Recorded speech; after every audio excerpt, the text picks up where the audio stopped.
Në këtë pjesën e tretë emisionit do flasim për një temë që ka marrë gjithmonë më shumë vëmendje në Venecia, dasma e Jeff Bezos.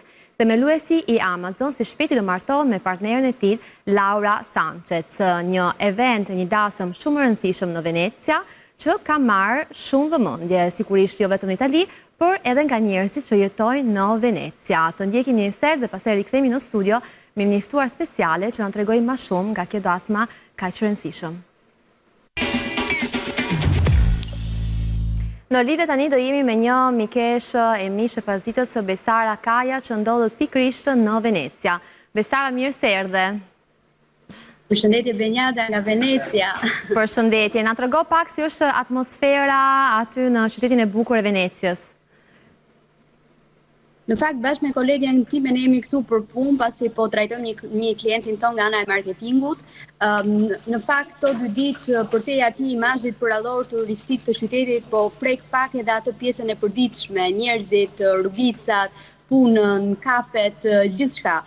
Ama në fund të ditës është Venecia, është ai qytet i magjishëm, është si në përrall që sado të jesh me agjend, sërish rrugicave do ndalesh, do thuash ua sa bukur. Venecia ka qenë gjithmonë plot me njerëz edhe para dasmës, tani me dasmën e Jeff Bezos mendoj që edhe për turistët, por edhe për banorët e Venecias do jetë akoma më shumë e vështirë të dalin dhe të kryejnë rutinën e tyre që kanë në përditshmëri. Si e shikon ti në këtë moment? Në fakt nuk është vetëm dasma, por është gjithçka që lidhet edhe çdo gjë që vjen me të. Pra ka njerëz nga e gjithë bota, media, evente dhe patyshim ndikon në atmosferë. Po në fakt Venecia është aq e veçantë saqë nuk e humbet dot as qetësinë dhe as stilin e tij.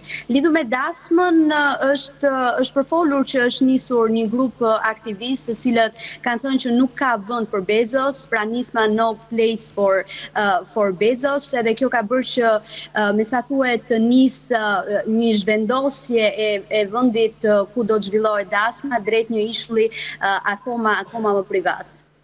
Shumë e vërtet, ke pasur mundësinë për të takuar, ke parë ndonjë personazh VIP aty në Venecia, se aty shumë kollaj ti shikosh? Në fakt, personalisht jo, se kam qenë tamam në ato ditë që kam ardhur me agjend pune, por shikoj që qyteti është i mbushur edhe ka goxha lëvizje. Megjithatë, unë tani ndodhem këtu në Regina Corner, një restorant shumë i bukur në zemër të Venecias, ku në fakt çifti që e ka bashkëthemeluar janë shqiptar, zoti Shkëlqim dhe zonja Zamira, me cilët për më shumë detaje edhe lidhur me të ftuarit, pasi ata janë edhe goxha të lidhur me hotelet që janë mikpritës së të ftuarit, mund të merrni më shumë informacione. Jam shumë kurioze sepse çifti jeton në Itali nga 30 vite, ka hapur një restorant fantastik në një nga vendet më të bukura e Venecias. Restoranti quhet Regina Corner, si e theti më parë. Kemi tani në lidhje zoti Shkëlqim dhe zonja Zamira. Përshëndetje dhe mirë se erdhët. Si është atmosfera aty në Venecia? Atmosfera është goxha e ndezur, sepse me zor e kena pritur këtë event kaq të madh në Venecia, edhe pse ka pasur edhe pak trazire të vogla, por gjithsesi Venecia është shumë gëzuar që kena një event kaq të madh në qytetin tonë. Ju jeni një biznes i ri në Venecia, janë vetëm 2 vite që keni hapur restorantin e juaj, e thash më parë, një pikë shumë të bukur dhe shumë të rëndësishme e Venecias, dhe me qenë që do keni disa ftuar nga dasma e Jeff Bezos, jam kurioze të di si përshkon përgatitja. Tash neve jemi gjithsesi në pritje, domethënë sepse në fillim ato normalisht kanë për të marrë pjesë ke ky event i madh. Edhe më vonë, sigurisht dikush do shpërputet nga festa e Bezos edhe do shpërndahet në lokalet më të mira të Venecias. Një nga ato lokale që preferohen dhe hotelet i këshillojnë është dhe restoranti Regina Corner ku jemi neve. Me zor po presim që dikush nga këto famos të vitë na vizitojë. Çfarë kërkesa? Keni patur ndonjë kërkesë të veçantë nga ftuarit e dasmës? Jo. me thënë të drejtën, sepse ato kur i bëjnë prenotime, i bëjnë edhe në mënyrë anonime, nuk na japin detaje se kush është. Edhe kur patëm atë Kobi Smulders, ishte prenotuar me emrin të burrit e vet, kurse kur erdhi dhe ky Jack Antonov e Margaret Qualley, ishte prenotuar me një emër tjetër. Alexander Trent me një emër tjetër dhe ne nuk e dim se kush mund të prezantohet sonte, nesër o pas nesër. Ka kuptojmë nuk mund ta dim, vetëm në momentin e fundit e marrim vesh se kush janë. Doja të dija pak më shumë nga ana kulinare, çfarë kërkesa në këtë rast kishin patur njerëzit dhe ftuarit që ju keni pasur në këto 2 vite. Kërkesa, do të thonë, në restorantet e Venecias normalisht është tradicionale veneciane, janë i çiketi veneciani, spaghetti alle vongole, gjëra të thjeshta, por më vonë kanë edhe kërkesa dhe gjëra më të pagjeshme, do të thonë diçka që janë të mira, të rralla dhe por ato pjatat që ju si restorant krenojni më shumë, sepse ne të gjithë shqiptarët sigurisht krenojmë kur dikush tjetër hap një restoran në Itali, sepse dim shumë mirë që nuk është kaq e kollaj dhe duhet të di kush janë ato pjatat që ato segretet, ato pjatat të veçanta që klientët të kanë kërkuar më shumë. Sekreti kryesor ta dim shumë në një rast të vim ku do vim në Venecia, ti kërkojmë edhe ne, ti kërkoj edhe unë. Mirë do ishte të vishe dhe t'i provoshit dhe direkt pa kishte një surprizë, por gjithsesi ne kemi ato çiketi veneciane që quhen gjëra që janë me provu gjëra të ndryshme, por gjëra kryesore që shkon më tepër tuke, ne janë i fiori di zucca col granchio, që quhen lule kungulli me gafore, ta thonë në shqip. Mbrapa kena që shihni fondi di carciofo con baccalà, capesante con la crema di burrata, dhe moscardini col pomodoro, se në shqip i kena harruar, piki con scampi. Më vonë, kalojmë ke pjatat tradicionale. Shkëlqim, duhet të di të vërtetën, kush merret më shumë në kuzhinë? Merresh ti apo merret nusja? Më shumë nusja, patjetër që është ajo, do të thonë që ka syrin më të hollë dhe shikon dhe me gjitha detajet, por gjithsesi bashkëpunojmë, do të thonë, unë merrem me sallën, kjo më tepër me kuzhinë. Zamira, si është të kesh një restorant tënde, një restorant bashk? Sa e vështirë ka qenë? Shumë pyetje e bukur. Po, në fillim shumë e vështirë. Shumë e vështirë. Është një ëndër mendoj e gjithëve kjo. Po fillimi është shumë i vështirë. Kur e kemi hap, nuk mendonim, domethënë që do arrinim këtu ku jemi, se e them dhe njerë duke qenë i ri, domethënë e kemi formuar nga zero, sepse nuk ishte një restorant. Kemi pas ato vështirësitë tona, po me vullnet edhe me punë ja kemi arritur, domethënë, që të fitojmë besimin e hoteleve më të mira këtu në Venecia dhe për neve është shumë gjë, është arritje, domethënë, për një vit.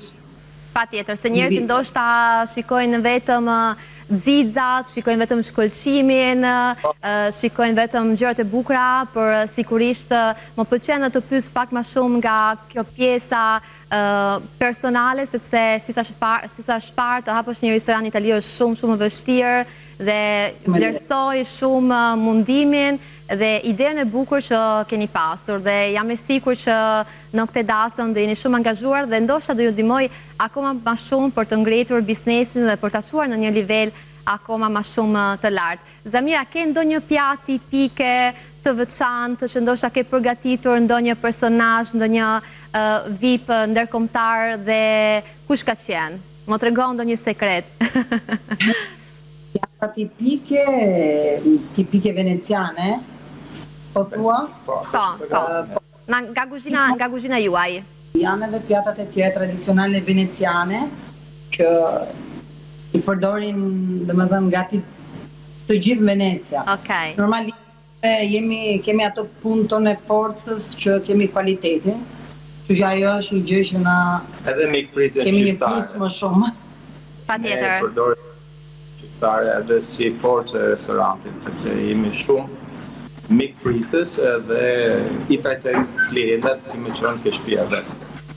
Mirëpritja është pjesa pika e fortë mendoj e shqiptarët. Ke ndonjë personazh shqiptar, një personazh publik, një personazh VIP që ke dëshirë ta ftosh apo ke dëshirë ti përgatitësh një pjatë me duart të mrekullueshme që ke? Ta themi publikisht se po na dëgjon intervistën, pastaj vjen direkt. Ja, ishte para ca ditësh ishte Aurela Gaçi, ishte ftuar në një dasëm këtu, edhe normalisht ne u takuam një natë para se pikte, kështu që se e kishim ftuar me gjithë qef. Shqa është kontare shumë e mirë, po gjithsesi nuk kishte kohë të largohen, po ne ftojmë që të vitë në atë. Domethënë e ftuam për herën tjetër kur tjetë këtu në Venecia, kështu që bëhemi mirë pritur. Biles, e përshëndesim Aurelën, dhe po ndonjë personazh nga ftuarit e fesës, e dasmës e Jeff Bezos, ke ndonjë personazh që ti ke dëshirë ti gatuani bashkë diçka? Ke dikë për zemër, mund të themi kështu? Ka shumë personazhe që kena dëshirë që të vinë aty, është Leonardo DiCaprio, është edhe George Clooney, apo nuk e di tash si është i ftuar, se unë kam dhe foto me George Clooney, kam disa foto me ta. Do me thënë, e ke takuar ratë tjera George Clooney? E kam takuar disa herë. Bravo! Si ka qenë, si ishte si person, si të duk, kush ishte përshtypja e parë, se ne s'kemi pasur mundësin të takojmë asnjëherë. Ta shumë famoz, kujton se do të kesh një person të ftohtë, por është e kundërta. Ishte një person shumë i thjeshtë, shumë i afrueshëm, dhe gjëja e parë që bonte, se ka disa herë interesante ku punoje më përpara, ai na përçafonte, shkote ke kuzhina, përshëndeste të gjithë, edhe atëherë më vonë ulte në tavolinë. Person shumë i thjeshtë, shumë i afrueshëm. Edhe persona tjerë, do të thonë famoz ndërkombëtar, si futbollisti ish Liverpoolit, Alexander Trent, aktorja Kobe Smulders. Do me thënë shumë personazh të ndryshme. Zamira Shkëlqim, unë ju uroj shumë suksese në këtë rrugtimin të bukur të re që keni bërë me restorantin juaj, dhe sigurisht shumë suksese, dhe pse në këtë ditë do jeni shumë angazhuar për dasmën e Jeff Bezos, por jo vetëm për të gjitha turistët që vinë në Venecia. Jam e sigurt që do keni një punë fantastike për të bërë dhe ju lej në këto përgatitjet. Shumë faleminderit, dhe ju mirëpresim. Kudo që të vini në Venecia, jeni të mirëpritur. Patjetër, me kënaqësi shumë të madhe. Faleminderit shumë. Faleminderit publiku që na ndoqën në këtë pasdite plot energji. Së bashku takojmë nesër gjithmonë në orën 5.